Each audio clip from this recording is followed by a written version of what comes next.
Hi there. Thank you so much for clicking on this video. This video is been kind of one of my favorite videos to work on, mostly because of just the really in-depth analysis that I took researching into it. You're going to see a stack of books here in a moment. The reason I wanted to make this message prior to the video is because first and foremost, when I was recording, I didn't realize that either my receiver or my microphone wasn't working properly. So that when I went to, edit all this, I had discovered that the audio was actually coming from my iPhone and not my microphone. And it may not be a big of a deal. You can still hear everything really clear.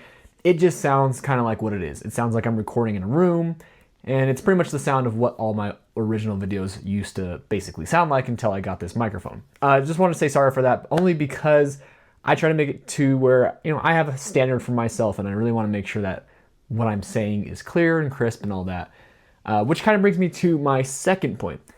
The first part of this video is kind of what I do with all my videos. I go into talking about almost all the details that I can put into about what this video is going to, or what the story is about from beginning to end, kind of giving you little hints here and there about like, hey, what this could mean. But then the second part of that video is mostly me discussing what I think Ghost of Gyre is trying to tell us, what its greater impact on the canon and the universe of Halo is.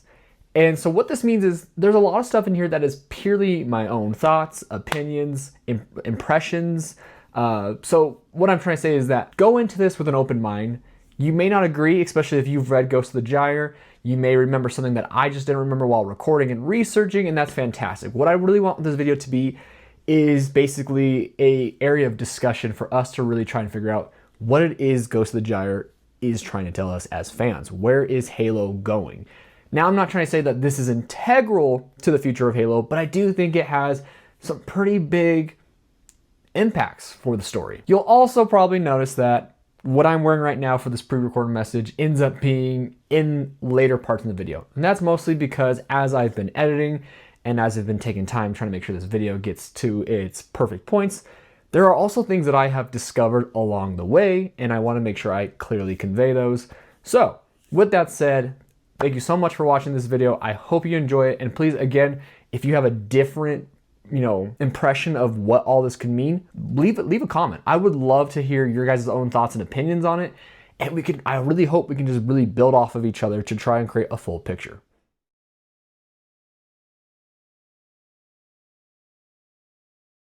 What's up, guys? Halo Repository back today with another video. Today, we're going to be going into a rather in-depth look at one of the short stories from Halo Waypoint Chronicles, and I promised this in my videos for both the spoiler-free version and the spoiler discussion that I would be doing this, so this is why we're here.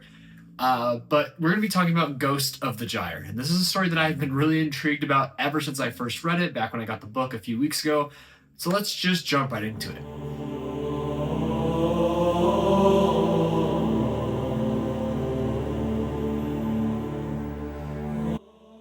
Now, as I said, we are going to be taking a really in-depth look at this story because there's just something about it that's super interesting and just has a lot of details and lore that just is really capturing my attention, and I feel like there's something here.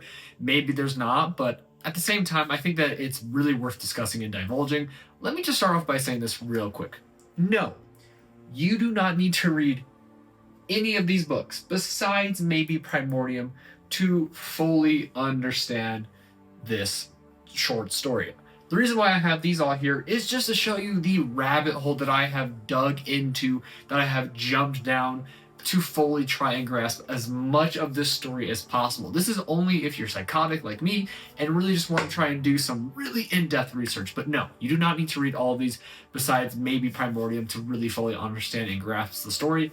Plus, even in that sense, Primordium itself is relatively discussed of like what it's about in the short story, but we'll get more into what I mean by that in just a few moments. So for those who don't know, Halo Waypoint Chronicles is a collection of short stories, armor infiniums, and as well intel drops that basically all they really do is expand the lore. They don't jump further than the lore that's already pre-established. So as of right now, it does not go past Halo Edge of Dawn, which is like the latest thing in the Halo lore and franchise and all that fun stuff. But yes, basically it's just short stories, and one of these is known as Ghost of the Gyre, which takes place between January of 2556 and ends within, I believe it was December of 2559 or 2560. Well, not December of 2560. That would put it well past the events of Infinite, but it takes place before the end or the beginning of Infinite. So let's just jump right into it. Okay, so before we begin, let me just tell you this real quick.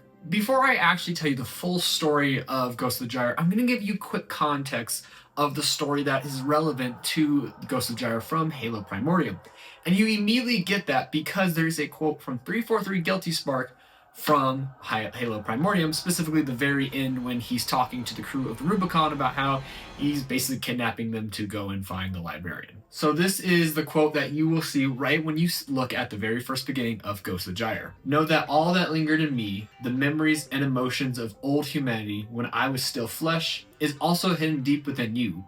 It slumbers, but it shapes and it haunts your dreams and your hopes. So, to make sure we try to make as consistent as possible and as efficient as possible, I'm going to be giving you basically the Cliff Notes version of what happens in Primordium and how it relates to Ghost of the Gyre.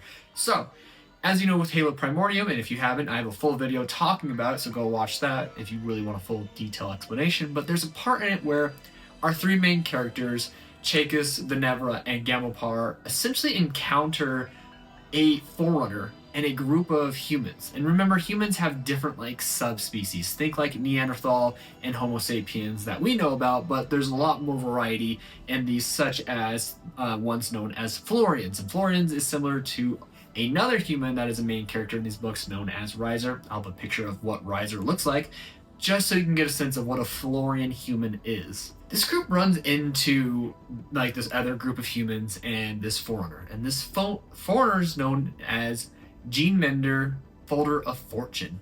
Gene Mender takes them to this bubble, this weird shrouded area on Gyre 11. Gyre 11 is the basic original name of Zeta Halo. And there they are greeted to even more humans. And it's kind of this one moment throughout this whole story where they're walking and they're encountering all these terrifying things where they finally get like this sense of just rest, repose, and just allow them to like really just breathe. But even through this, there's this sense that something isn't right about these humans and this Forerunner. They have no scent. And what I mean by that is, this is very prehistoric humans. These are humans who have developed just basically hunter-gathering skills. So they're really adept with their senses, sound, taste, touch, smell, all that kind of stuff. So when they're around these humans and this Forerunner, they don't smell them, but they can smell each other. And they can smell one other thing known as a Gigantopithecus, which I will again show a picture here, which is just another kind of weird species that has come from Earth, or in their case, Iridium Tyrene. That is the only other species that they could smell here. And we quickly learn why. Within this shrouded little fortress, right, Gene Mender takes Chakis to another hidden facility and takes him down into this room where he begins to like analyze and look at Chakis. And Chakis is like asking questions, trying to figure out like, what is Gene Mender getting at here? What is his purpose? And through this, Gene Mender starts talking about kind of all the things that have been going on. Stuff with like the ancient humans, when humans were super advanced like the Foreigners, and then they were fighting the shaping sickness, and then they got defeated, and then they were de-evolutionized into their hunter-gatherer selves and are basically going through evolution once again. How the Foreigners now realize, oh, there is a flood, we need to fight that. Oh, the humans discovered a cure for it, let's test on them by taking them to these research facilities where we will expose them to the flood to see if we can determine what that cure is. These facilities on Halos were known as Palaces of Pain. More specifically, Gyre 11 was that main facility or main ring that had those Palaces of Pain. We then also get to learn more about the politics of the Foreigners. The Master Builder wanted Halos, the Didact wanted Shield Worlds, the Librarian just wanted to protect humanity. And so there was a deal struck. Halos would be built, but at the same time they would be used as conservation measures to protect humans and other species, which is why a group of humans are living on the ring. However, we learned that certain humans were not to be brought to the rings, and these were humans that don't really have the same level of geshes, I would say, as those on Irda Tyrene, aka Earth, such as Chakos, who we learn his gesh, his inner ancestor, is in fact the Lord of Admirals, this big adversary to the Didact. And we learn that Geneminder was told, he says it's by the librarian, but even Chakos at one point asks, like, are you sure it was the librarian? And Geneminder can't really answer, but we learned that Geneminder was kind of warned that Chakos was coming. Like, hey, be on the lookout for this one. This one's important. And so that's why when he gets here, he pulls him into this facility. And then this is where we learn something crazy. Geneminder isn't physically here, nor are any of the other humans besides the Gigantopithecus. And the reason why is because when the Master Builder started taking humans to be basically tortured and put through palaces of pain to discover the cure for the flood, the librarian panicked because, of course, she doesn't want that. So she ordered Geneminder to basically start preserving and protecting the humans, and he did this by digitally archiving their essences. While the word composer isn't really used, my assumption would be it's very much just being composed. They were composed and they were all stored within monitor units, and these monitor units go around projecting them, which is why you see these different humans.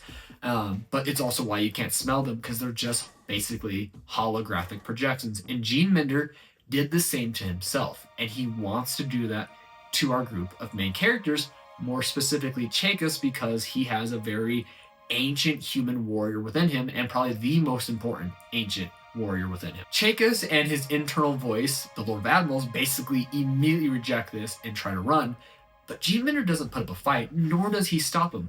We come to find out that his protocol is to urge them to let him compose them, to take their essences and protect it within these foreigner facilities.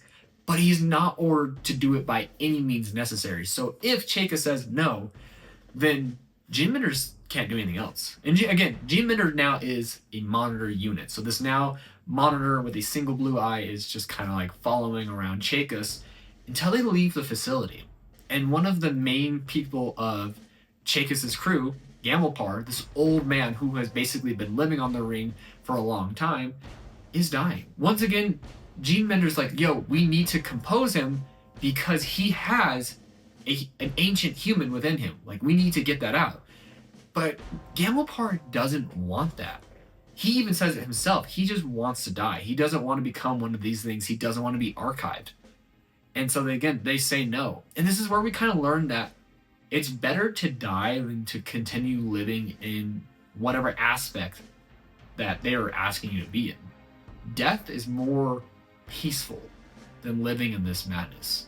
It doesn't say that outright, but you kind of grasp that, and it really connects to the ghosts of the Gyre, which we will now be talking about. So what you need to know is after Gamelpar dies and Chakos and Venebra leave this facility basically powers down because Gyre 11 throughout this entire book is damaged, and it's heading towards a planet to be destroyed because it's on its own self-destructive path to prevent the flood from using it. So Geneminder and the rest of his monitors all power down because there's just no power to be used.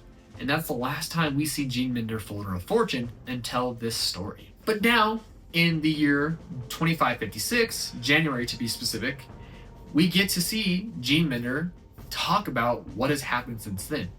He is no longer Geneminder Folder of Fortune, he is now Adjutant Vigilance, which we know from Halo Infinite, a lot of the sub-monitors, the non-main monitors of this ring, are known as Adjutant ...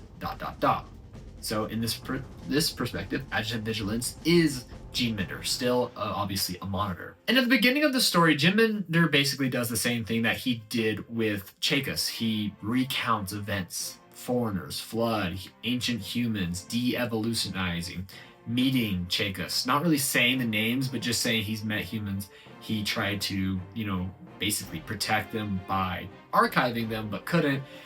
And yeah, it's just kind of a recount of what we kind of learned from Geneminder in Halo Primordium, which is why I think you would probably be okay if you just jumped into this and skipped Primordium, but if you want those greater details, you're going to need to read Primordium. Then Vigilance, so we're going to start saying, I might accidentally jump between Geneminder and Vigilance, but I'll try to stay as consistent as possible. So Adjutant Vigilance, the sub-monitor of Zeta Halo, basically says now he's witnessing the new coming of humans, and that they are here to explore a new frontier, and they're excited.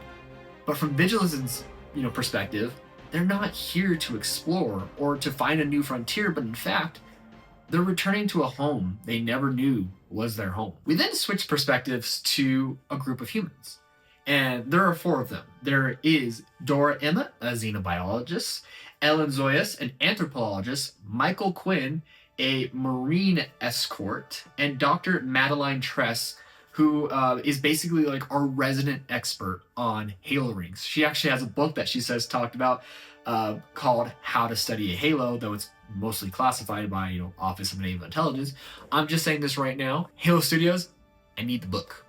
I don't care how hard it would be to make. Make it.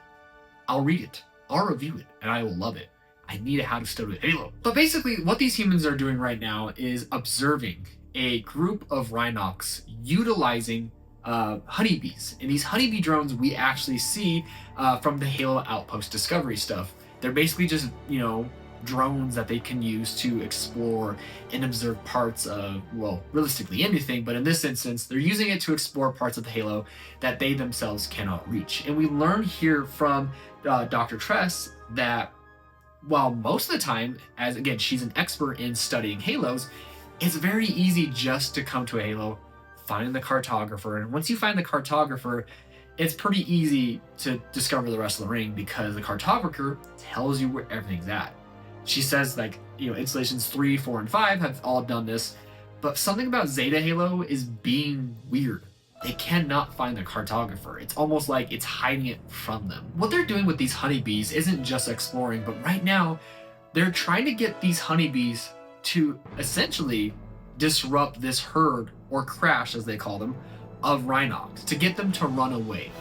And the reason why is because they've noticed that when they've sent out aerial drones to do scanning the topography of this ring, there's always a spot that comes back on the map that's completely blank. It's almost like the drones go and with Roombas, when they get to a thing that they cannot go to, they just reroute. It's doing that. And there's this specific spot on their map that maintains its secrecy. So they've noticed that there's a group of Rhinox here that are right around where this is. And so when they get the Rhinox to move utilizing these honeybees, they watch as all the dirt and everything's kicked up and it flows towards this area that it starts to look different. It's almost as if it starts to disappear, and there's a weird distortion. And this is what leads them to be like, hey, there is a foreigner baffler here. And the baffler is essentially just this camouflage unit, this thing that hides and or shrouds certain areas or aspects that the foreigners don't want people seeing. We see this in Primordium when Chaikus is following this group of humans and Genemender, because he talks about it. He sees this weird little distortion that looks like it's reflecting everything around it. He says Hornstellar would call it a dazzler. It's also known as a baffler. Baffler, dazzler, potato. All you need to know is it's similar to the very type of thing that Chaikus and his little team go into, where they just see this little hutted area where they eat and hang out with all these humans, as well as Genemender, Folder of Fortune. With this knowledge of where exactly they're at, they start to get all their climbing gear, because they're kind of in a valley and they're going to have to climb down to their specific destination. So as they get closer to this bafflered area, they notice it looks like a ginormous rock wall, but they know that it's just a projection. It's just an illusion meant to make you think you can't go forward. So the group basically just pushes forward. Think Harry Potter going through the platform of 9 3/4. They walk right through it, and it's relatively thick. It's not like it's just a single hologram. They say it's roughly, I think, 2 meters thick. I don't really know how to explain what it is, but it's kind of like you're just going through a thick hologram, I guess. But when they get on the other side, they're greeted to a windy, sandy path. Going through this path, they are shocked to find an ancient city. And she even explains it right here that think of those stone structures you see on Delta Halo. At the very first mission of Delta Halo, when you land on the ring and you start seeing these stone structures, think that. And their kind of theory is that these structures were made by inhabitants of the ring who were in a way trying to mimic that of foreigner technology, But obviously they don't have access to foreigner alloy. So they use this stone to mimic the exact same type of architecture that you would see from the foreigners, which is why it has the same like triangle and pyramidal type structure. As they start to explore this city, they come across like a main temple. And near this main temple is this weird like octagonal structure. Like think of like a disc with some pillars and like just over, it's hard to explain, but you know, just think of this like nice little area where they can go to worship.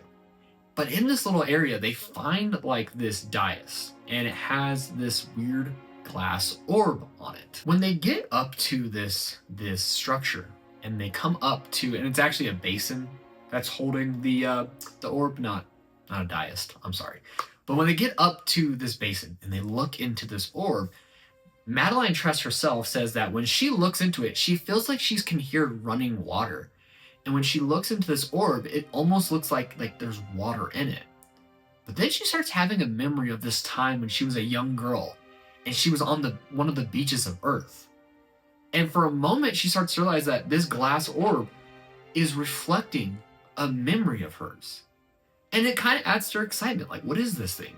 She's intrigued, but not only is she intrigued, but so are the others. And what's more interesting is Michael Quinn, their UNSC Marine, whose only job is just basically just to protect them. Like, he doesn't do the research. He doesn't care about that. He's a Marine. He's a jarhead. He's just here to protect them.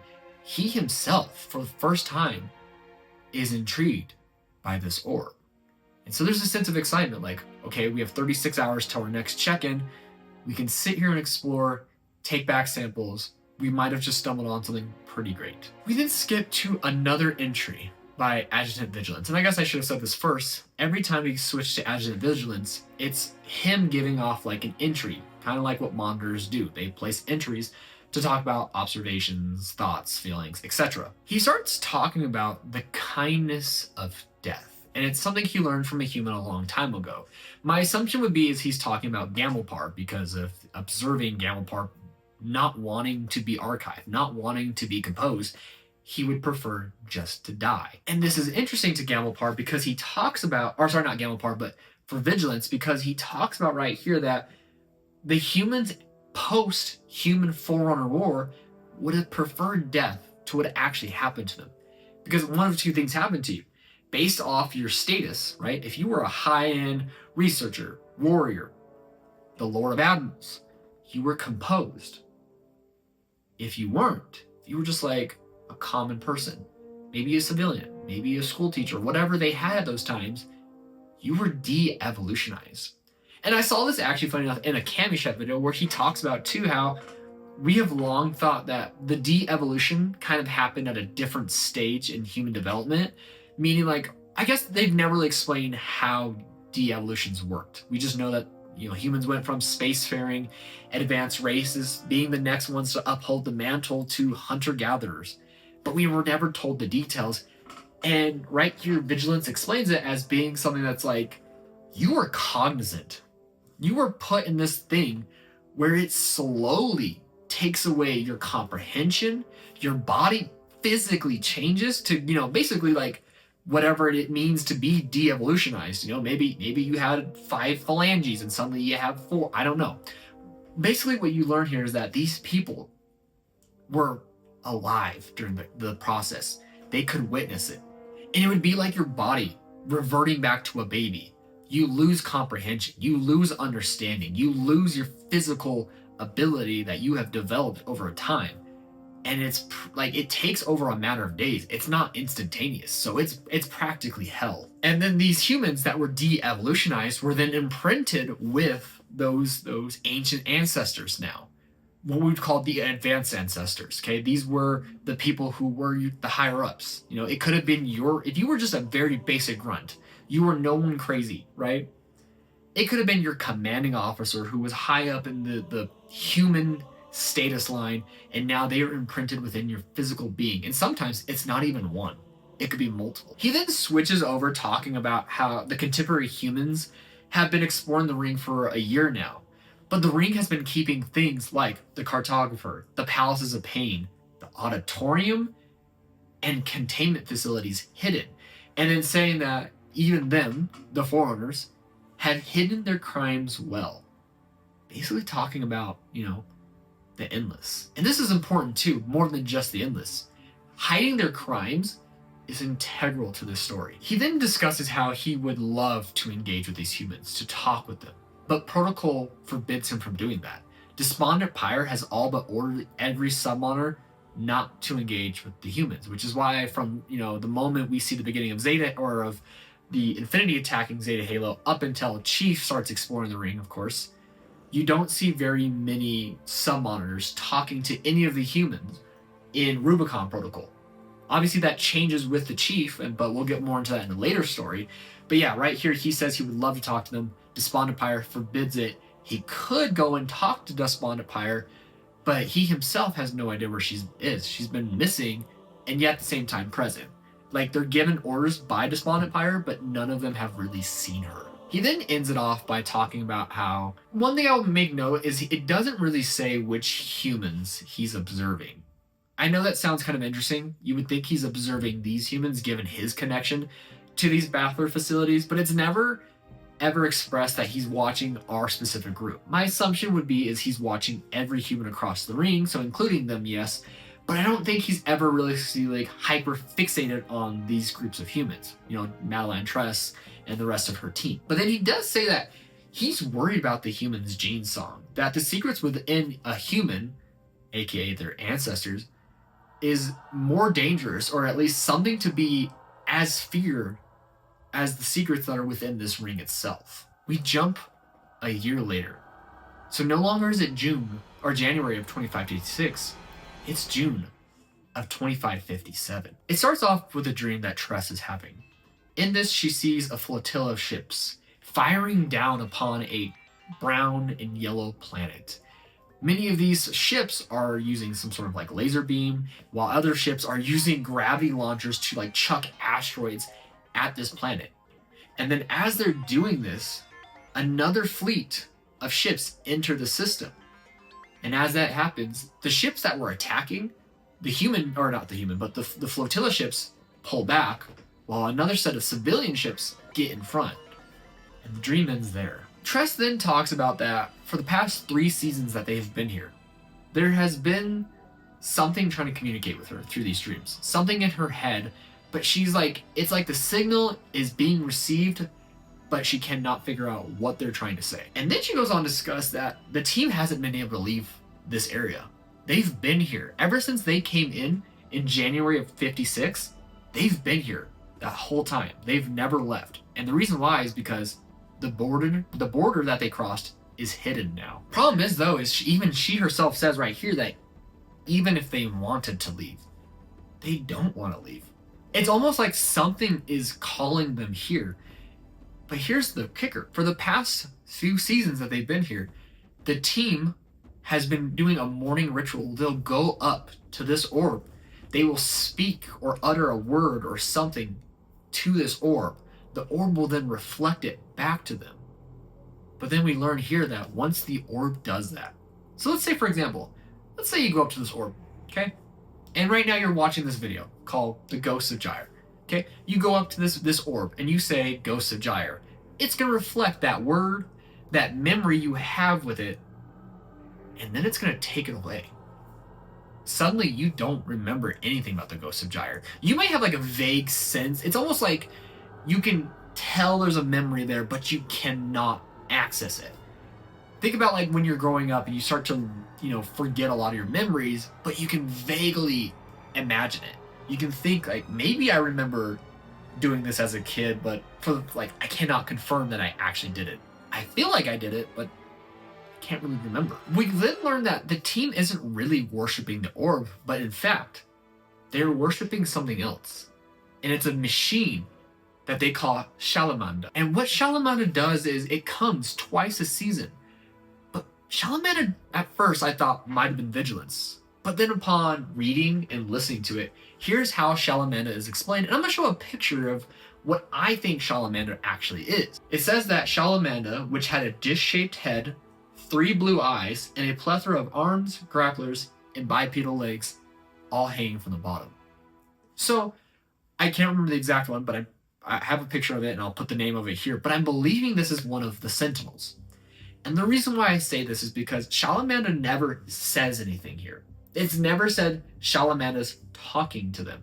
Shalamanda comes, the group gets all excited, praises it, sees it as like some sort of savior or god. They paint weird little glyphs on it, and these are glyphs that Tress can't understand. She's never seen them before. Yet somehow her team is putting these glyphs on them like they know what they mean. They understand what it means. And what's also very peculiar is we learn that Tress herself has kind of got to the point where she's trying to maintain her autonomy. She has seen how she at one point, she could tell you exactly what this machine was. I believe, again, it's Sentinel. It's a form of Sentinel that comes here, and what it does is it actually caretakes the land. It plants seeds, it sows the ground, it provides sustenance for all living creatures within this area, because it uses itself and a plethora of other smaller Sentinel custodes, like smaller machines that come and help it do all this planting and harvesting. Think a very agricultural machine. And she talks about how when she realizes that she can no longer remember what this thing is called, that made her realize that this orb is taking away her knowledge. And as a person of academia, that's very alarming to her. She earned these words. She earned this knowledge. These memories are her experience. And so she starts becoming kind of defiant. She doesn't want to look in the orb.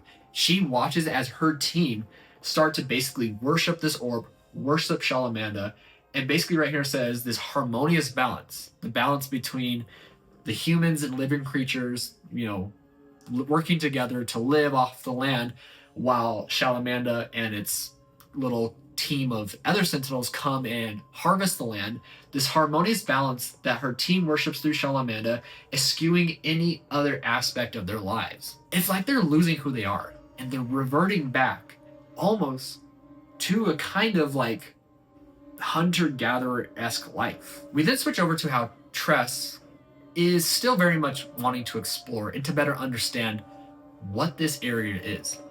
And there so happens to be nearby, in this little city, this little ancient temple city, there's a 3-meter hole, diameter, not deep, that she goes up to. And she looks down, and she can just see a light at the very bottom.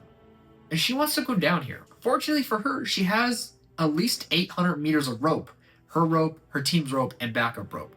She obviously ties all that rope together, and she starts to go down the hole. Every 70 meters, she notes that this, circular hole that she's going down to kind of bends in, allowing her to kind of put her feet in. Something about this hole doesn't seem very, I don't want to say normal, but normal in the sense of what most foreigner structures, substructures would look like, especially for efficiency as far as letting sentinels and monitors and other stuff travel through. There's just something unique about this specific hole in particular. And as she's going down, she sees these weird blue motes of light. They kind of hover around her, and she's like, oh, this is cool. But then they disappear. Finally, when she gets to about 800 meters down, the end of the rope, she looks down and it feels like she hasn't really even gotten anywhere near the bottom of this hole. So she kind of hangs there for a moment, trying to think what she should do. And part of her contemplates just letting go, just falling. But as she's thinking this, those motes of light return, and they start to form words on the closest wall to her. But they're words that are in a language she can't understand. Or at least initially she couldn't understand. She recognizes them as the same glyphs that her team has been putting on Shalamanda. And all this word says is enemy within. We then switch back over to Adjutant Vigilance, yet another entry. And he's reflecting on his life before he was stationed on this ring as a young forerunner, when he was flesh. Talking about his mother and his sisters, how his mother was a warrior servant, and how their wives were builders, and how he decided he wanted to be a life shaper, and what's the difference between a life shaper and a builder and a warrior servant. He explains, realistically, nothing's different. We all have the same task. We just do it on a different canvas. And this is very unique because he talks about how a lot of their work is through free choice. allowing life to grow and develop and do its own thing. And that's when they can best do their work, through observation of life. His problem here then gets pulled up. He talks about the librarian and her passion for imbuing humanity with her gene song, which is why a lot of humans have like this sense of deference to the librarian. They see her as their mother. We see this a lot through both the Forerunner saga, through Halo 4, just like this sense of the librarian is mom. She is our mother. But here, Vision says, this is kind of weird. It's great that she utilized this gene song, but at the same time, it's weird because this gene song led humanity through time to develop things such as the Mjolnir armor, AIs, Master Chief, and other secrets that we haven't really fully discovered. This is again talked about by the librarian in Halo 4 to the Master Chief. And Vigilant says he's conflicted by this because, like we said, their best thing to do as life shapers is to let life decide, to let life grow and choose. But if humanity is being imbued with a certain set of genetic, instructions, they think they're doing it all on their own. They think that, hey, I've just discovered this. Hey, I'm just doing scientific discoveries and all this kind of stuff. But in reality, it was pre-planned. They were supposed to get here. Therefore, Vigilance talks about is, does this mean that in reality, humanity doesn't get to choose? The librarian has just been telling them what to do? And if this deference for her, where they see her as mother, did she do it just because, again, Forerunner hubris, we think we are the peak, we are the best, therefore everyone should listen to us? Or did she do it so that way that one day they would rebel against her and choose for themselves? This sense of choice versus being told what to do by the foreigners is very integral. We then again have him to where he starts talking about the modern era. He starts talking about how things are getting dicey out there. He's watching humanity. He's learning from their databases because obviously, they're monitors. They're hacking into all our systems and learning about Human Covenant War, the priming of the Ark twice to fire Halo, the return of the Didact and the Composer, and now Cortana. And he says that there's a growing imbalance in living time that will lead to a nexus point, a singularity in which the galaxy will either be reshaped or destroyed again. And again, this is all very, very important. He finally brings up that Cortana has come to Zeta Halo. She is taking control of the systems and may or may not release the Flood. He's not sure, but she doesn't know of the other secrets, aka the Endless. We then jump yet another year. It is now November of 2558, and we learn that for the past 2 seasons, Shalamanda has not returned. This wouldn't be a problem for Tress because, again, she doesn't really trust Shalamanda or the Orb, but the problem is Shalamanda was here to basically breathe life into this land, to keep it nourished. And without Shalamanda and its little custodes, life as they know it, like all of the food and resources that they've had, will die off. And therefore this land will no longer be habitable. With this, the group then decides that they're going to build a little canoe, which they named the Volspa. And this is kind of important, and I'll talk a little bit more about it, but just know it's very connected to Norse mythology. It's also the name of the ship, the UNSC ship that brought them here. She had named it that, hoping they would somehow get her team to remember their memories, but they've been staring at this orb so long that they're just kind of not there. Anyways, they use this canoe to go down a stream, and they get to a point where the stream ends in a waterfall, and if they go down it, they'll probably die because it doesn't just fall down into like another waterfall or a body of water or anything, but a vast, almost like just barren land. Like it would be death if they went down it. But as they're observing this, they hear a loud boom, and then they look to see Forerunner machines, Sentinels and all that, going into this factory and then coming out reconfigured, almost like they went from being agricultural to war machines. That's important. And during all this, they hear loud noises from yet another AI. We then hear a monitor, a sub-monitor known as Adjutant Recourse, fight against Cortana, basically rejecting her from being able to take over Zeta Halo. And that, he will not release the location of Despondent Pyre. And then we hear Cortana saying, like, your little rebellion is dumb and futile. I will have control of this ring, and you will tell me where Despondent Pyre is. Yeah, great, Cortana, whatever. But what's important here is that the group then decides to hide in a cave. And while they're in this cave, the rest of the group are like watching this great battle between foreigner machines. My assumption would be like Promethean Phaetons and Sentinels of Halo. But while this is happening, Tress feels some sort of voice, something telling her to come look in this cave.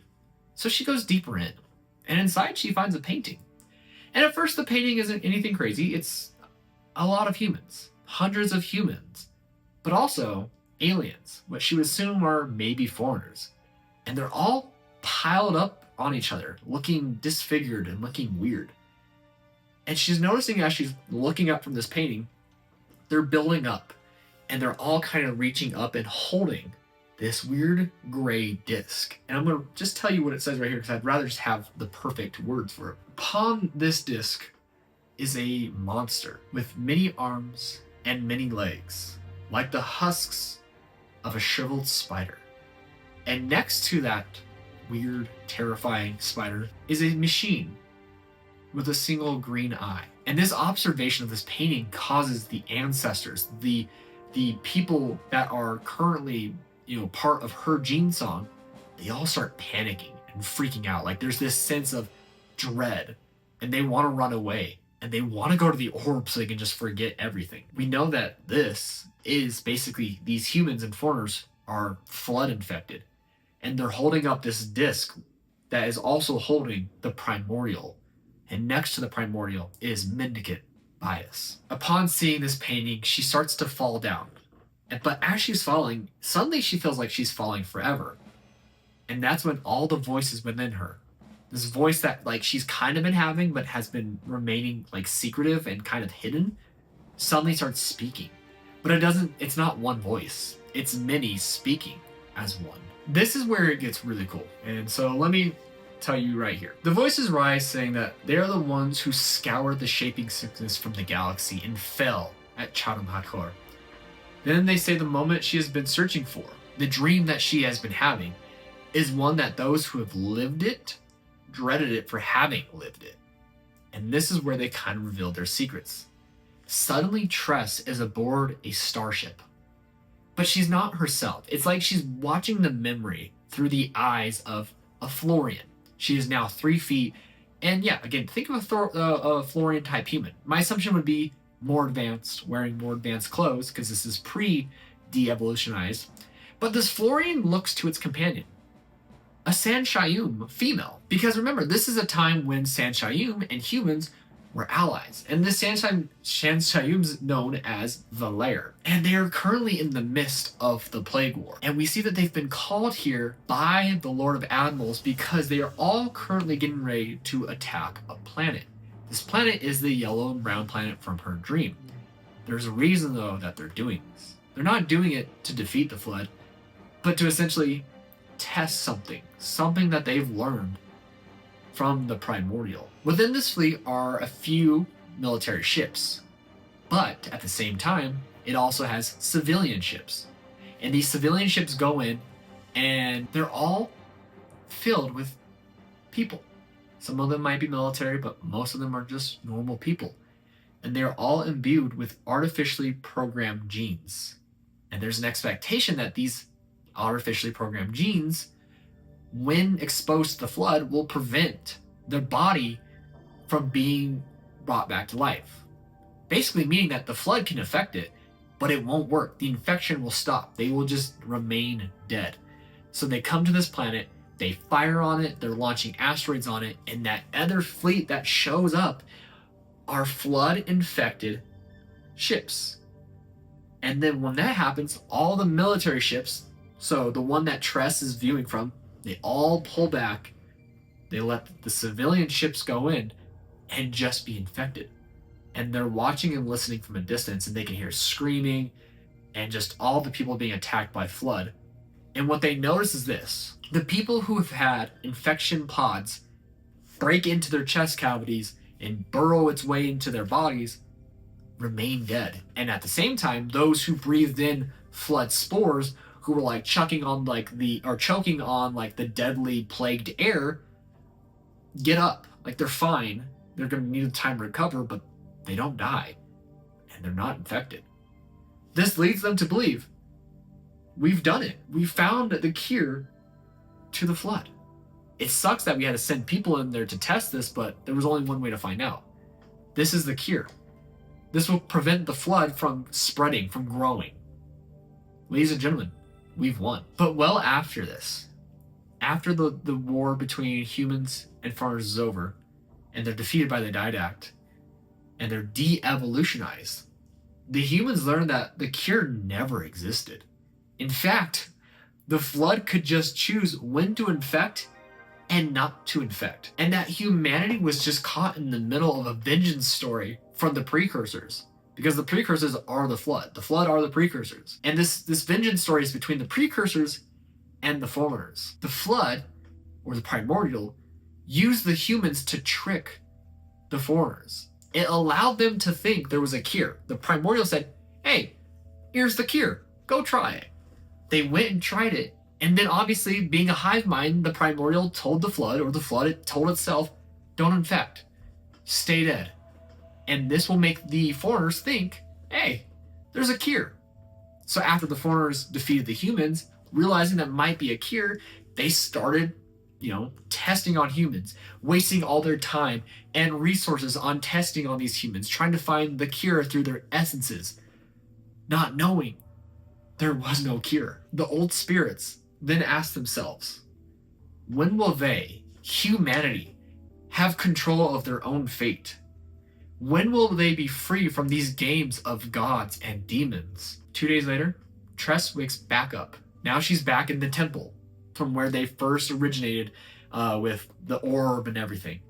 Her companions brought her back after she had fallen unconscious in this cave.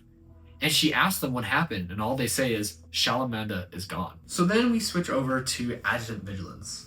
And he's talking about how history is repeating itself. And what he means by this is Cortana. Cortana has taken control of foreigner technology. She has access to the domain, but she's not exploring it. She's not learning from it. She's just utilizing it to control foreigner technology. This is a grand forerunner mistake. The foreigners literally have access to a wealth of knowledge. We know that based off years that the domain is older than the universe. Now, there's a lot of theories on what this means, and I implore you to go watch everyone's video on it, specifically Installation 00, who talks about it. It could either mean that the domain is somehow older than the universe, or it came from universes have come and gone, and the domain has just been there, or the collective information in there would take at least a bit like 100 billion years to fully understand, which is why it's older than the universe. Whatever the actual answer is, we don't know. All we know is this: the domain is a very important tool that those who have had access to it, not the precursors, but the foreigners and humanity, well, not really humanity, that's the problem, but the foreigners and Cortana never really delve into it. They utilize it to learn things, but they don't utilize it. The problem here is this: the foreigners' mistake is their belief that they need to be in control, that they need power, and that this power allows them to have dominion over those beneath them. But it's not what they're supposed to be doing. They're supposed to be doing what the mantle prescribes. They're supposed to be the caretakers of life, nurturing it, allowing it to grow, allowing it to decide. But they're not. And it's something living time cannot stand for. At one time, the foreigners subjected the galaxy to them, and the humans rose up alongside with Mendicant Bias. Bias promised vengeance. Get vengeance on those who have had dominion over you, looked down upon you, de-evolutionized you. Now we're in the same boat. Cortana has gained all the wealth of the foreigners, but not their knowledge, not the knowledge of the domain. And now she is putting dominion over the banished, who is now telling the endless, hey, team up with us, we'll help you get vengeance. Not on Cortana specifically, but on the foreigners. It's on the foreigners always. Cortana destroying the brute homeworld is an echo of history, just as the master builder had utilized Halo to kill off the Sanshayun.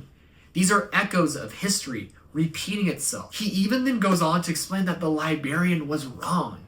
Her love for humans was admirable, but her holding them down, her keeping her dominance over them, prevented them from growing and learning. They didn't have choice. They didn't have free will. They could not determine their own fate. How is humanity supposed to learn from the mistakes of the past without the access to the domain and without having access to their own freedom? Here's what the humans have. They have the gene song of the foreigners. They have the Librarian telling them basically, hey, here's how you get access to our technology. Phenomenal, great. We have access to the technology of the foreigners. And with that, arrogance may rise up. So what does that mean in terms of not knowing what to do with it? Not knowing history. If the only history you have is that of the victors, aka the foreigners, then what do you learn? The foreigners were this amazing empire, this super advanced technological species that had a great empire up until the flood came. That's all they really know, right? They do know about like some of the stuff, but to not fully understand the precursors, why things happened the way they were, the endless, how come they were even locked away in the first place, it's all because of foreigner arrogance. The technology was phenomenal, but they became arrogant. They became selfish. They believed they were just the master species. And so having access to just foreign weapons, but not the domain, is the problem. The foreigners continue to hide reality. And the Criterion, the secret, elusive, Oni-esque foreigner group, did the same thing with the Endless. And so then we see that throughout this time, these past 2 years, because now it's 2558 still, Adjunct Vigilance still can't get in contact with the Despondent Pyre, but he has found a loophole because he wants to do, and like right here he says he is victim to repeating history because now he's here not being able to get in contact with his higher ups, but he wants to protect the humans. So he's using life worker stations to use they're like beacons. They pull humans towards them. They were utilized in Primordium to get people to come to Palaces of Pain. They didn't realize it was bad, but it's because they had this beacon, something pulling them towards it. He's going to use those beacons to pull humans towards baffler locations, hidden locations across the ring, so that way they can be safe. But then here's another interesting thing, and this is how you can tell that Vigilance is still a foreigner. Even though he himself has this whole philosophy of saying, we didn't let the humans choose, we are holding them back from deciding their own fate. Yet right here, he is basically forcing humans to hide in these little baffler locations. And right here, he says that he fears that those ancient humans within humanity is going to be a bigger problem. A problem that he doesn't know will be what type of factor it will be. And he also says that, or if the flood escapes, what does this mean? How do I save them? And it almost sounds like he's kind of dipping his toes into digitizing humans again. This will allow them to, pull out the essences, but prevent physically from them from doing anything. They would be locked away. All he ends with saying is that even though history is repeating itself, and he's kind of now against that, realizing how wrong it is, something dark is stirring in the galaxy, or in the abyss, and that the Medarch must be deployed, aka offensive bias. In our last part of the Madeline Trust story, it's now December 2559, and the group is now watching as the Banish arrive on Zeta Halo.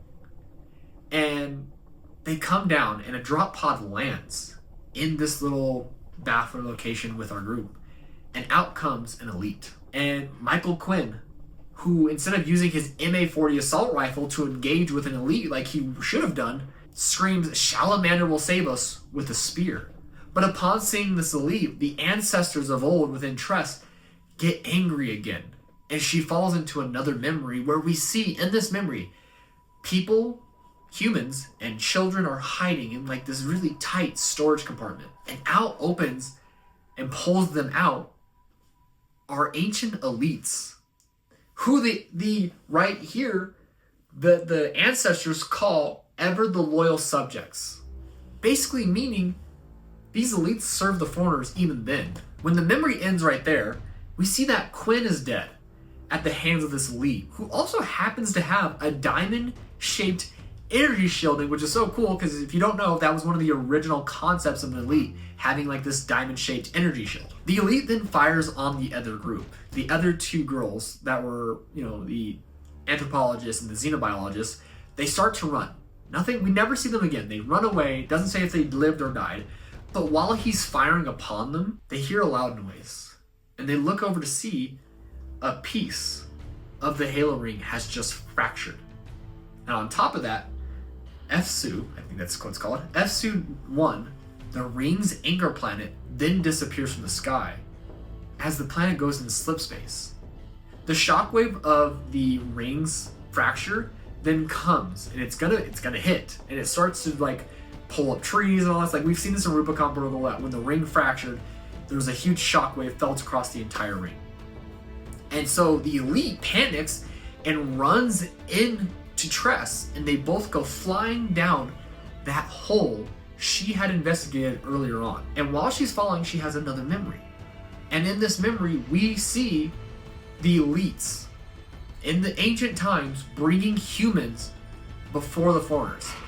So basically they were acting as kind of bounty hunters. They were pulling them in. They were guards. They were saying, here you go, master foreigners. And that's why these ancient humans said, ever the loyal subjects. They look down on the elites, call them pitiful because they can't decide for their own. And we watch in this memory as all these humans that are brought to Chatham Hakor, where now the foreigners are in control because the war has ended. And within the halls of Chatham Hakor, the foreigners begin to include everyone, or compose everyone, including the human that Tress is now witnessing. This is how this human that Tress has been living through in these memories became an essence. And the last thing this human heard was a foreigner saying, "This is a kindness." Humanity's loss of biological form will serve as final payment for their crimes. It is a kindness they do not deserve. And then it ends with this last little section that I think is very interesting. She wakes up at the bottom of that hole. Remember, she wanted to go down here because she saw the light. And when she wakes up, she's very confused because the elite that came down with her is dead. It is mangled up and it is dead. It died from either falling or hitting the ground. She doesn't know. She just knows that somehow it is dead, but yet she's fine. Not a scratch on her. And she's looking around and there's nothing down here that she's like, all this time I want to explore and there's nothing down here of interest. That is until those motes of lights return. And they start making their way towards an object. And as she follows along to where they go, we see aboard a dais, an actual dais this time. One of those ring structures that we have seen in Halo Infinite's main campaign, that we use as basically terminal logs to listen to Despondent Pyre's messages. And the motes of lights go around the circumference of the ring. But then instead of a message, or just going whoosh, like they usually do, and I'll have a clip of it right here on the screen, they actually coalesce to the center and then begin to open up to as a portal and reveal another world that took shape within this little ring. And so right here, I'm gonna read exactly what she says. Within this world, she, Tress, saw a beautiful garden built upon foundations of stone, topped with blood-red flowers and teardrop-shaped white blossoms, separated by a twining stream between the columns, flowing in all directions, infinite in its beauty and complexity, endless. And while she's looking at this garden, she then looks up into the sky of this garden and she sees a radiant, exquisitely terrifying, wondrous, indigo being. And if you don't know, that is the exact description the foreigners use to explain Abaddon. And after she sees Abaddon, she feels the song of it singing into her. And right here's where it gets unique, because she then kind of sits there and realizes there's no way out. She can't go up. There's no exit. Her only real path is forward through this portal. And that something about this she doesn't know what it's called, but we know Abaddon, the way it's singing to her It's like it's talking to her, and she can feel it wanting to say something, but she can't understand it. The only thing she has to go off of is the words that those motes of light imbued within her early on, which is enemy within. And she says that it was the ring that had imbued those words within her. And then she kind of goes into this. She's happy she can't go back. She says that she wouldn't change her direction, no more than if she could go back in time and throw herself out of the airlock of the UNSC Voluspa, the ship that brought them here. She would change nothing. And let me read to you this last part of what she says. She talks about how their experience of this ring has been a collective canopsia. Canopsia, I don't really know how to pronounce that word. Basically talking about how this ring and everything about it, the structure, the city that they've been in, has felt like a place that once held a great amount of life and community, but suddenly is abandoned and dead. And then she goes on to talk about how what they found here was no more than a transitory space. And this is, here's what's really cool about it being a transitory space, and like kind of her full philosophy here is she talks about everything that's not from nature is designed. So if it's not natural, it was designed. That means even the nature within Halo, of course, is all based off an architect. It was designed. And that, it's as if we have made a home in a waiting room. And she ends off with this. She says, either way, the only salvation that awaits us is oblivion of one kind or another. There are moments in which ideas of free will cease to have any meaning or influence. A more powerful force exists to compel and lead those who stumble upon or seek it. No matter what the self-destructive consequences may be, to turn from all this and go on living was true madness. It was better to die knowing, but nothing truly dies on Zeta Halo. And what's really interesting about this last part is, again, she's listening to evidence sing to her. And she can't tell if it's trying to tell her its name or usher her into the portal, into the garden that she is like looking upon, saying it's so beautiful. But she's excited to go through, and she's excited because not only is she going through, but she's bringing with her the ancient ancestors within her, who are silent. Every time they've seen something, the primordial or the elite, they have had something to say, but here, they're saying nothing. It's because they themselves don't even know what's happening. It's something new. And as the motes of light start to surround her, and she's pulled into the maw of this portal, she ends off by saying she was on Zeta Halo no more. And that is the story. This story, I think, has so much to it that, as you can see, this is a very long video for a short story. But it's also, minus the Battle for the Academy, because those are two-parters, it is the longest single story in the book, both in page numbers and in audio format. And so here is where things get fun and interesting, because I'm going to be over analyzing the heck out of this. But here's what I want to talk about. There are a lot of things going on in this book that I think even my brain cell's not wrapped around, but here are some of the themes that I've come to understand. Haruspis himself sent me a video called, or he said this was the key, and I watched it. And it was a music video of a song called Skel. And I'm going to mispronounce this because it's I believe Nordic. The song is called Skel by Sigur Royce. I'll have a link for it down below. I can't show it on screen because I don't want to get copyrighted, but what you need to know is in this video there's this weird spiritual being in space. And it's kind of like playing with this little weird orb thing. I don't really know what the orb is. It doesn't really explain in the video, but the orb goes into its chest.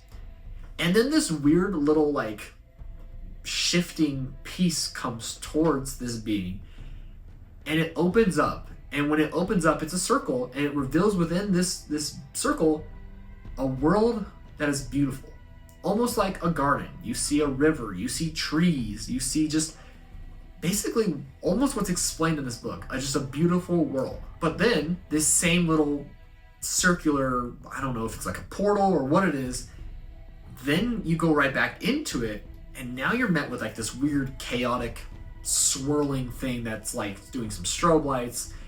Basically, the story is trying to show you like how you go from super peaceful through chaos. And then it slowly backs out of that circle, this portal, and now you see the same area, this area that had these mountains and this river and trees, but now it's basically a hellscape. Everything's on fire, the trees are dead, the water's gone, and all you see is like basically a technological landfill. You see like, you know, power cables destroyed. You see just a bunch of crap where the water once was. And it goes to show like we can either have peace and prosperity through nature, or we can have a dead world. And even the author or the artist of the video says that his intention was to showcase two distinct environments, one representing a living utopia or a thriving ecosystem, while the other portrays a futuristic landfill reflecting the environmental consequences of human actions. So, upon reading that and upon doing investigation, I was still very lost and confused. I'm not gonna lie to you, this just made it worse for me. But I think I kind of get what's going on here, okay? We learned through this story that humanity is never had the ability to choose. And they kind of did. The last time they did was when they were their own spacefaring, like the ancient humans, when they were thriving, they were growing alongside the foreigners. And the precursors had chosen them as the ones to take off the mantle after they realized that the foreigners were in the wrong, right? The foreigners then rebelled, and that's how we get the events of the modern era, okay? So then we see that humans are then pitted between, you know, they're in the between of the foreigners and the flood, of gods and demons. We saw creation with the precursors, you know, bringing life to the galaxy. Then we saw Ragnarok, aka the, you know, use of the Halo Ray, and then we saw the rebirth of the world. Now, the reason why I'm bringing up such Nordic symbolism is because the ship that they came on, known as the UNSC Voluspa is from the Prozetta, and it's basically a recounting of the creationist stories within Norse mythology, the Twilight of the Gods, Ragnarok, and the rebirth of the world. It's brought up in here because you see that. You see the rings going off, and then life is reborn. And that's the same thing that happens in Norse mythology. Ragnarok happens, and then the world is reborn. But here's the fundamental problem. The Forerunners have continuously held humans back. And we learn from this that even through Vigilance's own eyes and perspective, that by holding the humans back, by having a gene song within them, they are not going to be able to learn. They're not going to be able to grow and develop and choose for themselves. And in fact, that they are just similar to what Cortana did, on the same path as the Foreigners were. Their own hubris, their own arrogance will lead to more than likely yet another, maybe not the firing of the Halos, but another death of the galaxy. And so, humans, we're at a nexus point in the Halo universe, and that's brought up here. We're at a point here. Offensive bias is more than likely going to be showing up in Halo 7. And he's going to help humanity. He's going to look upon them as reclaimers. But the problem is this. Offensive bias has been ordered by the Criterion to help, you know, keep the endless hidden. Continue to hide the Foreigner secrets and maintain the Foreigner truth. But what happens when you do that? What happens when you are hiding history? Then you are doomed to repeat it. How many years have I been here now? 2,000 or 20,000? Longer? Does it even matter? Why did my makers entrust me with this installation? As its custodian, I feel there is much that I do not know, or that has been kept from me. Its history is complicated, constantly rewritten. But why? There is much to learn, and if nothing else, I have time. And so here's where I think this story is kind of leading. Maybe it's time that humans stop relying on foreign technology. Maybe it's time for humans to stop relying on their gene song. I don't know how possible that is because they don't technically know they have it. They're slowly learning they do. But maybe the awakening of the ancient ancestors, because we're seeing that more and more often. We're seeing it with Madeline Tress. We're seeing it with the other Tubblemancy in this. We're seeing ancient humans being reborn in humans, in modern day humans, and with that means no longer will they rely on forerunners. They will rely on themselves, their own species, and I think that's what Vigilance fears, is that is the greatest danger, but it's not. It's the greatest danger because Vigilance is still a foreigner. He himself says that even though he doesn't agree with the Librarian's plan to hold humanity back, he then goes on to say, I myself am repeating history. I'm doing the same things. Offensive bias should be deployed. It's almost like humans are at this point in time where they need to choose. They can either A, continue with the foreigners, or B, choose for themselves and make their own decisions. And here's why I think this is important, because I think that if the humans continue to rely on the foreigners, then we are going to see the death of the galaxy again, whether it's an activation of the Halo array or something else.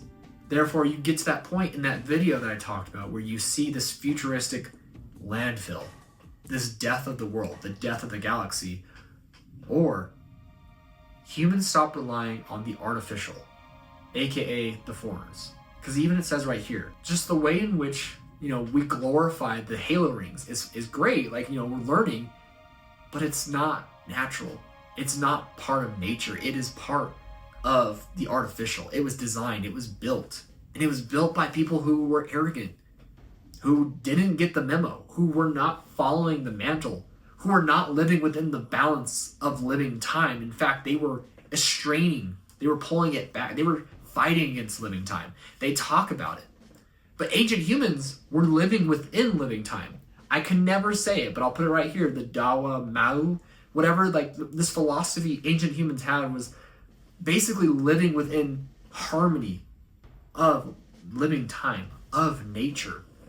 So I think that with the reawakening of the ancient ancestors, humanity will then choose the foreigners were wrong. Forget the foreigners. It's time for us to live and choose for ourselves, to get out of this fight of gods, the foreigners, and demons, the precursors / the flood. Or you can flip those. Either way, these are the gods and the demons that are pulling humanity one way or the other. And humanity will never be able to choose if they continue to stay within the shadow of those two. If they do, if they go back to those spacefaring advanced humans that the original precursor said, you will be the holders of the mantle. And maybe even rebelling against that is what they need to do. They just need to choose. They need to grow. They need to live. Make their own mistakes. Not the mistakes of the foreigners, not the mistakes of the flood and the precursors, but their own mistakes. And maybe, just maybe, that other world, that beautiful, natural, peaceful world where we can have a utopia is possible. Now, there's actually a lot more I really want to discuss in terms of Abaddon, but I just don't know much about Abaddon to really get to. I don't know if Abaddon is the spiritual being in the video that is observing. Because if you think about it, Abaddon hasn't been doing much. Here are the few instances we see Abaddon. And I mean see Abaddon, not hear about Abaddon. Because we're actually seeing Abaddon is very rare. The first time we physically see Abaddon is in Promises to Keep in Halo Fractures, where the team of foreigners, including Bornstellar, go back to Maithrillion, they save the domain. But we see that the Abaddon has been corrupted by the firing halos. It is mad, and it wants vengeance on the foreigners for hurting the domain, but after they fix and heal it, Abaddon disappears. And then we see the accessing of the domain through Cortana, through the Didact in Halo Epitaph. But we don't see Abaddon. We then hear about Abaddon in Edge of Dawn, where in Edge of Dawn, Abaddon made the Xylonin, aka the Endless. When did it do that? I don't know. I'm starting to really wonder if we think that the Endless were made. I don't know. I'm thinking it was relatively soon after the precursors were cut off or more. And I think, this is my own theory, this garden that Madeline Tress went into is either the domain or at least another neural space that the Abaddon has dominion over, and it's the same place in which Abaddon created the Endless. There's a lot to it, like I know. And like the other time we see Abaddon is in this story, And Abaddon's singing. It's not speaking. Like, in Promises to Keep, it utilizes language normal. Like, it speaks in ancient Daigon, which is what foreigners would speak, or at least a format of Daigon, or Dagon, I don't know how to say it. But it speaks, and it's mad, and it's booming. But in here, it's harmonious. It's beautiful. It's inviting. So for me, I just think that Abaddon may be more than just... Abaddon may just be an outside observer. It's not going to involve itself too much. It's just, it made life like the Endless, and now it's watching and it's observing. I don't know if Abaddon's going to have an actual role, like to do something. I feel like this means Abaddon has some sort of presence on Zeta Halo. To what degree, I don't know. I still think it might have been the one who took the Encephalon from Joyous, but now I'm starting to think maybe not. I don't know. There's a lot going on in the story, but what I think it's trying to tell here is this. Ghost of the Gyre is a story of humanity needs to choose. And the other real kind of sinister part of it is how it talks about that death is death. There is no transcendence. There is no afterlife. And therefore, it's the choices you make today that will truly matter for the future. Now, we can talk about the different essences and how, like, the Didact now technically lives in the domain, and so does the Lord of Admirals. But is that essence comparable to a soul, to being a living being? I don't know. It's all very much confusing, and, you know, this is all based off Madeline Trust's perspective, her own ideas and philosophy, but I think it's because she's had such a profound connection to both the ancient ancestors and now Abaddon that she might be onto something. All I know is this. We hear a lot about the Endless, and I'm not talking about the species. I'm talking about the repetition of history. The repetition and the endless loop of Halo. And we see that with Despondent Pyre's whole conversation about an endless loop. And she's not talking about just looking at Halo and being like, oh, it's one big hoop that just doesn't end.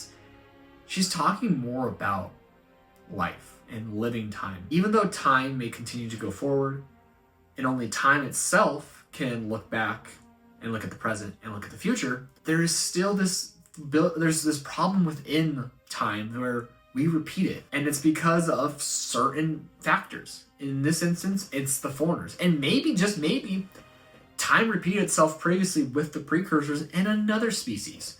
Or maybe the precursors were the ones that originally rebelled against its creators. I think right here, we're going to see a major shift in Halo's deeper story and deeper lore.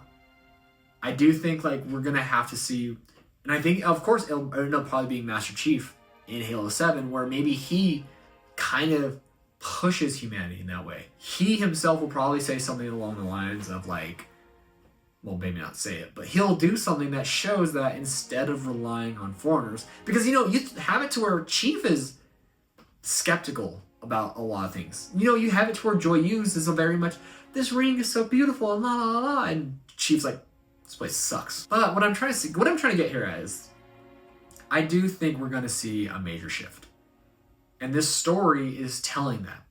We're seeing things about the repetition of history, the problem of hiding history, the issue of the foreigners. I do think we're getting to the point now where it's like humanity needs to stop looking at the foreigners as this awe-inspiring civilization and realize the truth of it. The foreigners made a mistake. Yeah, they were technologically advanced, but their hubris and their arrogance and their decisions led to the death of the galaxy. And maybe that also results from mistakes and the hubris and the arrogance of the precursors. And it's time for that type of decisions, those types of flaws to stop, to end, for life within the galaxy and the universe to truly grow and live and stop repeating the mistakes of the past.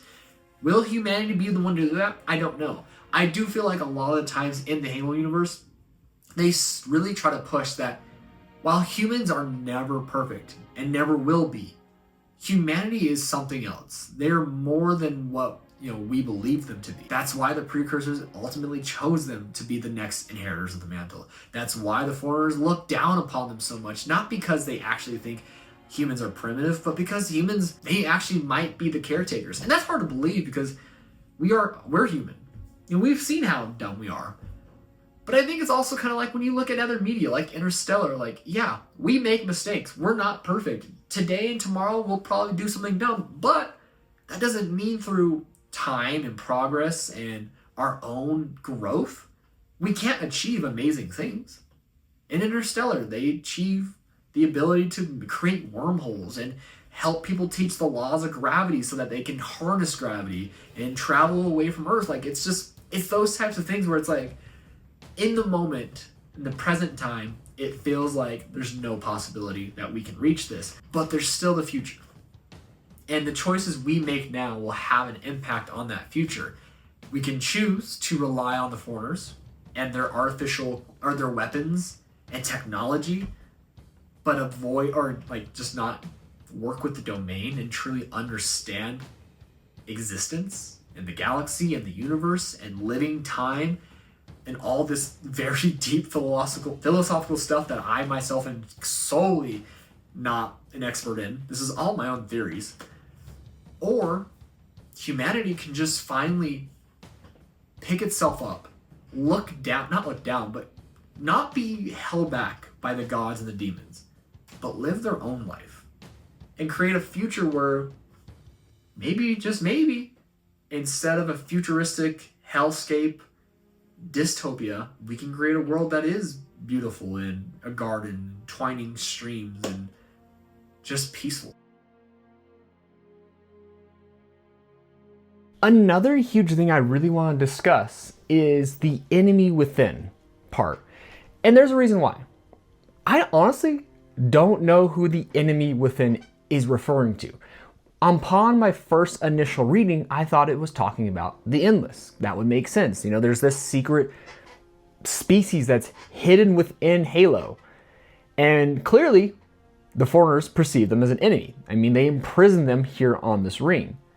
But then when you're really thinking about it, if the ring was saying enemy within, why then did those same blue motes of light that had shown those words, that had inscribed those words into the wall for Tress to read, why would they then, a few years later, then coalesce around this ring, opening to this garden and to Abaddon? It wouldn't really make sense for Abaddon, or these blue motes of light, if they are connected to Abaddon, to call the Endless the enemy within, because from what we've gathered from Halo Edge of Dawn is the Endless, or the Xalanen, are in fact the children of Abaddon. That'd be like having kids and be like, yeah, they're my enemy, which I guess technically the precursors did, but there's nothing that's like goes to show that the Endless rose up against Abaddon. There's nothing that's putting out there that says, oh yeah, this for a fact is a conflict between these two entities. No, it sounds more like they worship and praise what they would consider their creator, their lord. I then also thought maybe it's Abaddon telling Tress that the real enemy within is the foreigners. You are within a forerunner structure. They are the enemy. You just don't know it because there's nothing to suggest that the foreigners hate humanity besides the Erdidact, who was clearly a more corrupted forerunner. But in reality, while they may not be like the normal enemy of, oh yeah, they're the bad guys, but more of they are arrogant, they are selfish, they think themselves high and mighty, they think themselves deities. Therefore, they think what they choose for you is right, and therefore they are your enemy because they are pulling away your ability to choose, to decide for yourself. And the last thing, and this is more of a, I'm just throwing it out there for deeper conversation, is the enemy within ancient humanity? Again, I don't know where that would be. The only time that has been kind of a note of worry for anyone was when Adjutant Vigilance said it. He worries about the ancestors within these humans. What could they do if awakened? What is the danger there? But again, if these blue motes of light are connected to Abaddon, it wouldn't make sense for that to say it, because there's nothing to suggest from Abaddon that it hates ancient humans.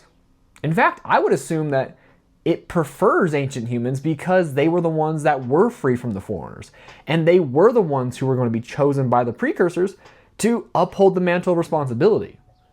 Again, this is all based off the assumption that Abaddon truly is just a Ancilla, an AI made by the precursors, I feel like that's, I mean, if you look into the actual lore, it's Bornstellar who says, oh, it's clearly an AI from the precursors. But here's the thing.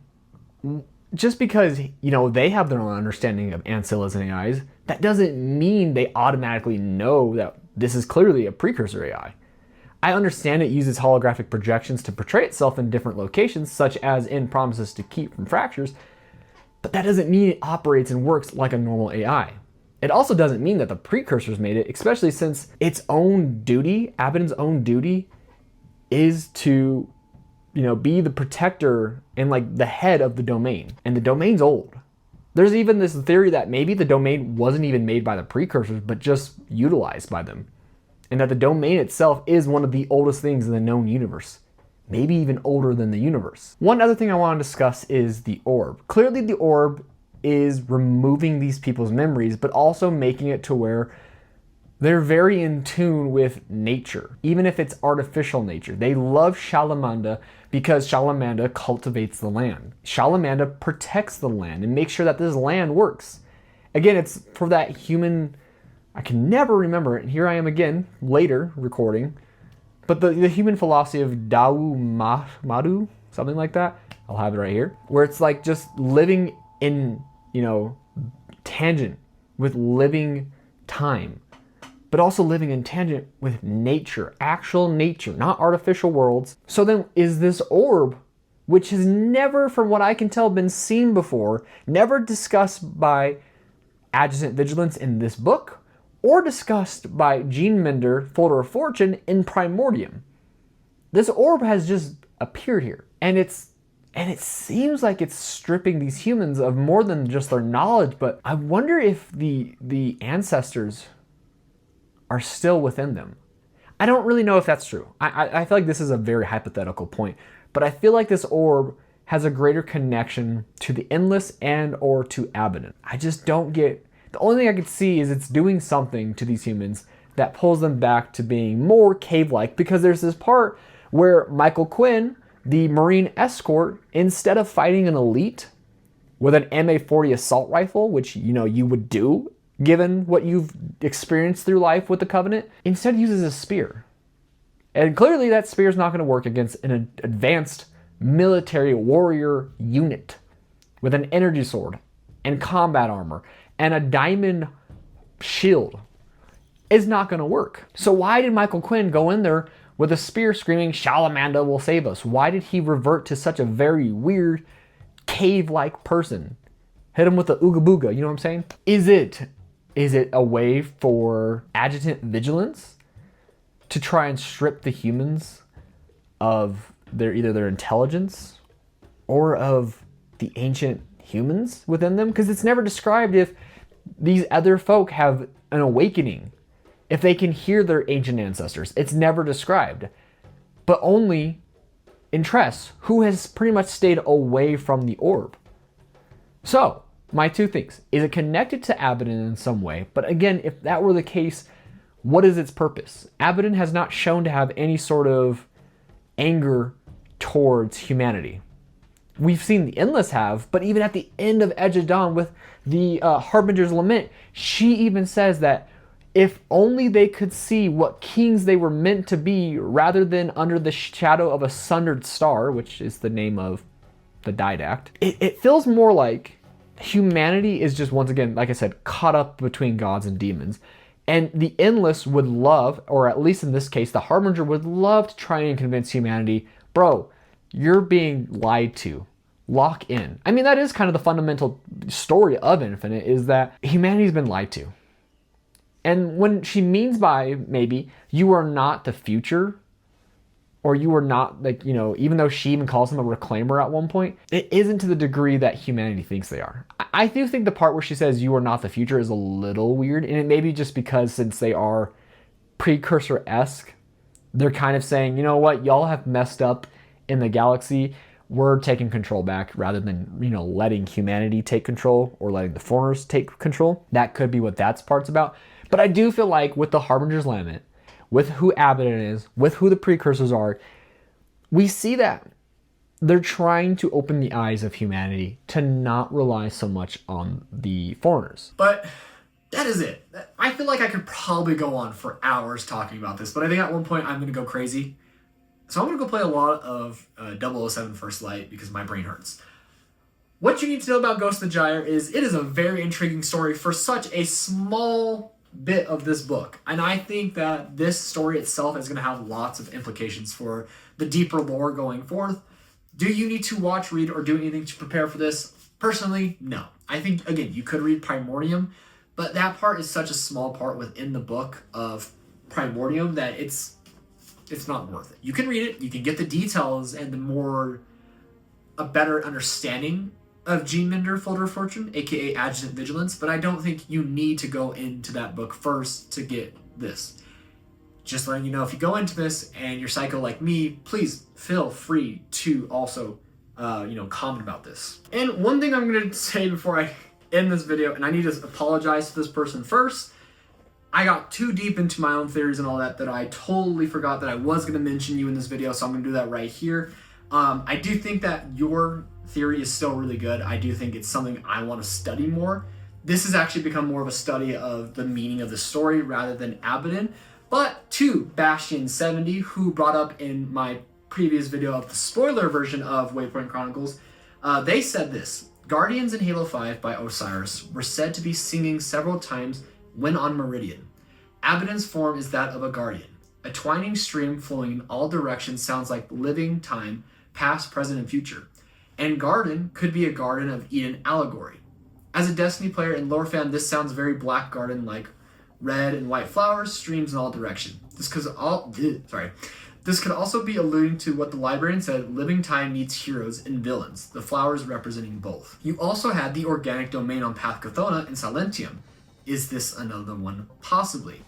First, let me say this before I end the video. That is a really great analysis, and I actually agree with a lot what you said. And actually, if you read Waypoint Chronicles, Edge of Dawn, the Harbinger's Limit, some of the stuff she says in that really connects to some of the stories in this as well. I'll probably explain it to a way later video, but I really think you were onto something. You were very much right about the twining streams flowing in all directions being living time. Like, I think, yeah, perfect. And the garden definitely is probably an allegory for the Garden of Eden. But overall, your theory, I love it. And I think I'm going to do way more research on it. But as of just this video in particular, has been more about what the Ghost of the Gyre means in terms of its deeper meaning. But there's still that other meaning of Abaddon that I really need to know. So I want to thank you guys so much for watching. This has been a pain to study and research. A fun pain, let me just say that. But I'm starting to think that maybe I deserve a drink. But I want to thank you guys so much for watching. I will see you in Halo First Strike.